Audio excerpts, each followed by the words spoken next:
Now that we know what are the factors that constitute aggregate expenditure, we could be asked to work out what the equilibrium national income is for the factors that we are given. For instance, we know that when we are asked to work out what aggregate expenditure or what national output is at equilibrium, the first thing we need to do is to indicate that aggregate expenditure equals to y. That's the first step. And then we would be given all the components of aggregate expenditure, all the terms of aggregate expenditure. Now say, for example, you are given consumption, and you are not given consumption as a function, but you are given the value of consumption.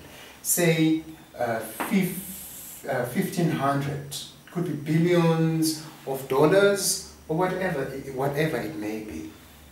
And then you could also be given the level of investment, say 100, and then given the level of government spending, say 50, and then you were asked to work out what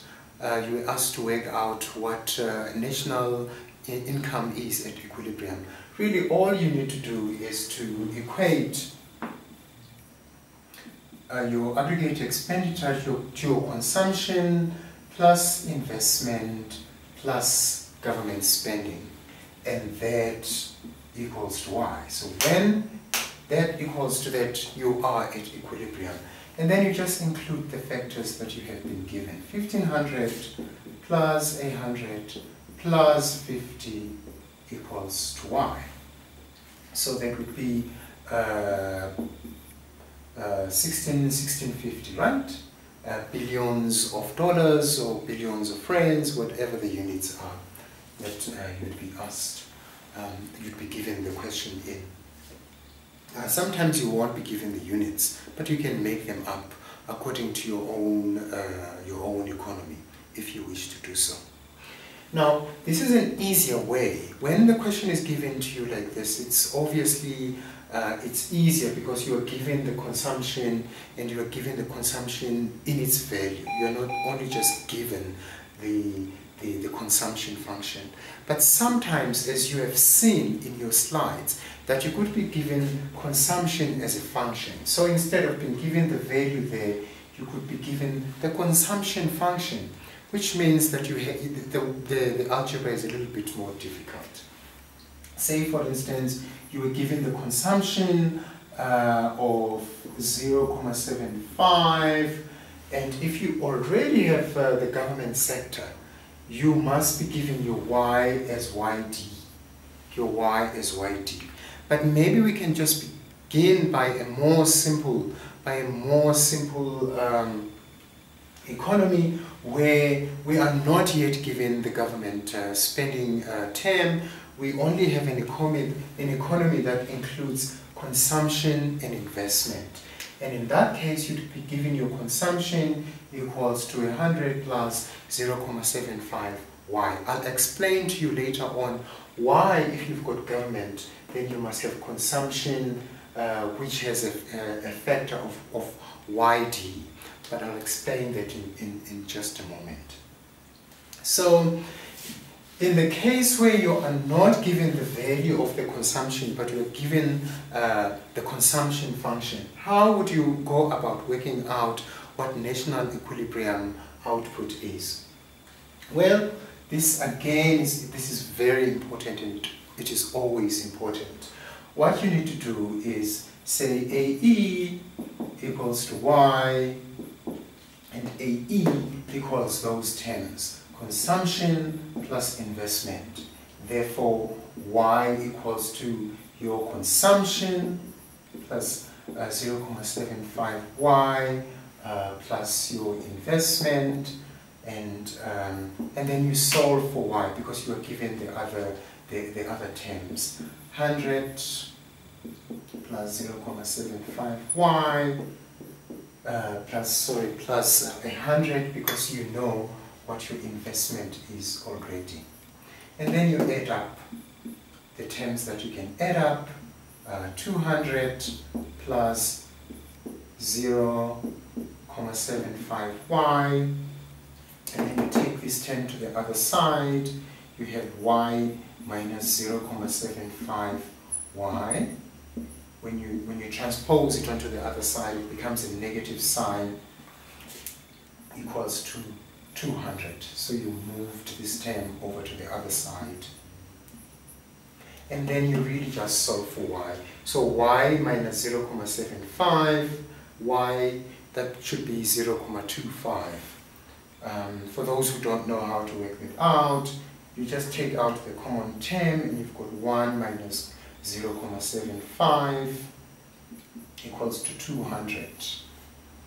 And 1 minus 0.75 is 0.25.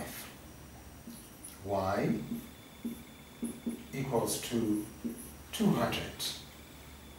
And then you take that, this would be then 0.25 y equals to 200, and therefore y equals to 200 divided by 0.25, which equals to probably 800.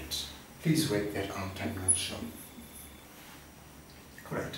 And therefore there you've worked out your national equilibrium output or national equilibrium income. But this is only for an economy that has got investment. What if on your economy you also add up government? So your economy is not only limited to investment, but you also have got government in your economy. Well, the first thing that we must note is that once you've got government, for the government to spend, it must tax. So the income that is available for consumption to a household is going to be disposable income, meaning that a disposable income is going to be your total income minus taxes. So just because the income is available does not mean it is available for consumption, because some of that income is being taxed. All right? And you would be given the level of taxes if you asked to work out an economy where you are given the government sector as well. But this is a term that you then have to remember, that because now you are dealing with government and government taxes to generate revenue so that it can spend, you need to have that factor worked out, or in this case you would be given. Alright? So that is important. So say for instance your government was 100. Okay, government spending was 100, whilst your tax revenues, say they were 50. And then for this economy, you were then asked, work out national income at equilibrium. Same old story, you go back and say aggregate expenditure equals to income at equilibrium.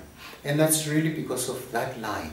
Do you remember that line with the 45 degrees at the origin, where y equals to x? That's because when that line intersects your aggregate expenditure function, that's when you are at equilibrium.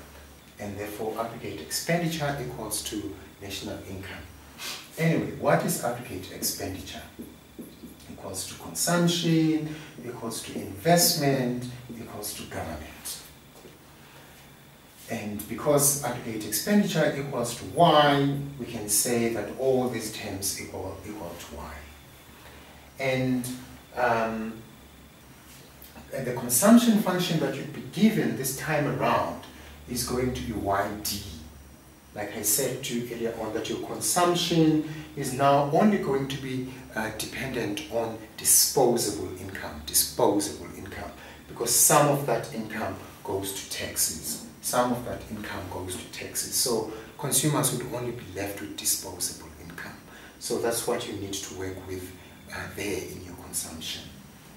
So here is your consumption function, we put it inside there, 100 plus 0.75 YT, 0.75 YT, plus investment. What is your level of investment? 100. What is your level of government spending? Is also 100. And then you try and resolve y this side. And what is YT? YT is given to you as y minus t. So you continue to solve for y. 100 plus 0.75, and now you've got that function there, y minus t, plus 100 plus 100 is 200. And then you continue solving for y equals to, you can even add up those terms. 100 plus 200, that would be 300.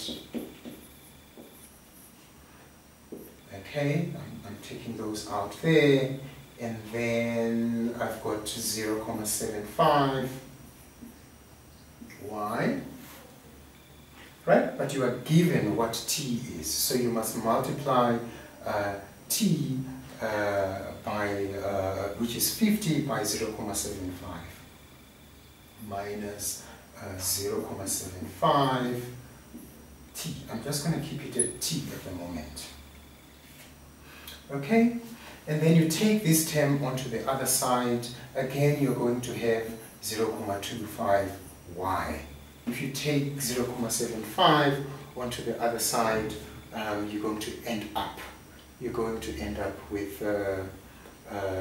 because it becomes a minus, and it becomes a 1 minus 0.75, like we did earlier on. Okay, what is left this side? 0.75 minus 0.75. What was t? T was 50 plus 300.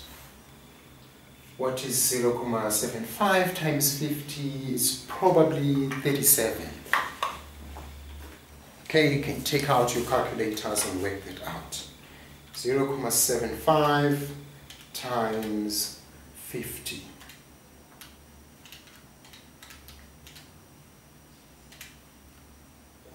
0.75 times 50 equals 37.5.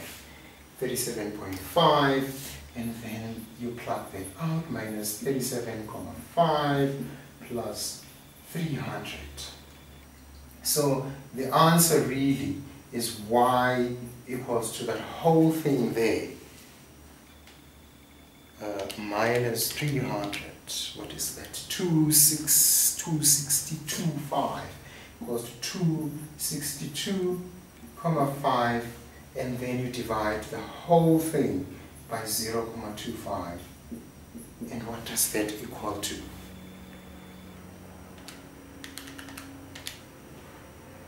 $10.50. I hope you're getting the same answer as me, $10.50. So basically, you're in this whole algebra, you're solving for x, and you're given most of the terms, really, given that equation that you can put there, and then you just really all your work is just really solving for y, which is your national your income. So you can see that now we're ending up with a national equilibrium of 1050, whilst before we had government as a sector in our economy. What was our national income? Our national income previously was 800 when we did not have government, when we only had the investment sector and consumption. Our national income was 800. Now by adding government spending of 100, our national income has jumped to 1050. So, by 2 point something. So you can see that by adding through the multiplier effect, the increase in government is outmatched by that increase there. Your national income at equilibrium has increased from 800 to 250. And what is that factor? 1050 minus 800, what are you getting?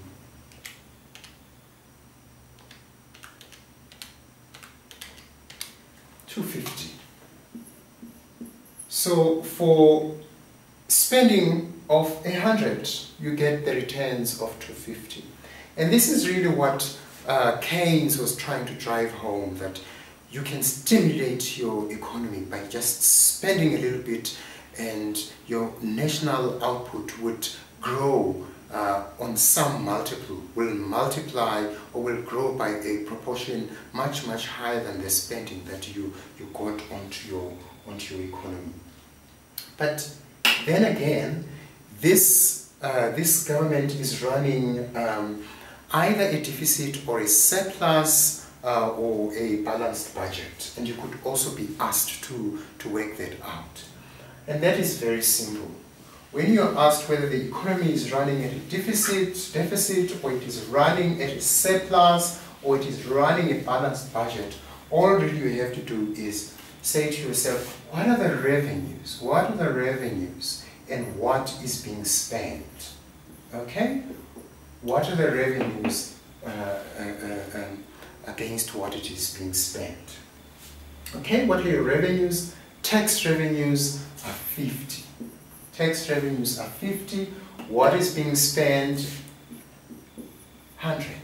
So your government is running a budget deficit of 50. It could be 50 billion rands or $50 billion, whatever the units may be. But you also need to be aware of this. So this government has increased its national output by 250. Increased its national output by 250, whilst running a budget deficit of 50. And by only spending 100. And you can see this multiplier effect is at play there. And once we've got that output, the output is much greater than the deficit or than the spending. So really that's what John Keynes was talking about. Well, now what we have done is discuss all the elements that affect aggregate expenditure and work out the various levels of equilibrium associated with these factors. And we said that aggregate expenditure, which is about the goods and services market, is composed of consumption, composed of investment, composed of government spending.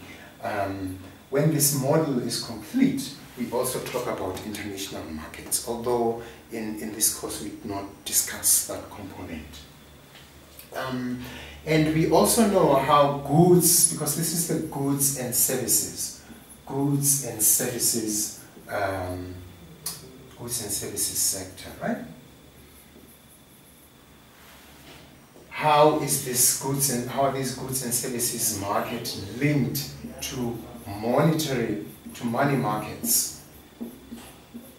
It is through interest rates, and interest rates are a price of investment, and there is your investment there in your goods and services market. And really this is how your goods and services market is linked to your monetary markets. So you would expect that the next discussion is going to focus on money markets, and you will see that money markets are not as difficult and not as complicated to work out their equilibrium as opposed to the goods and services market.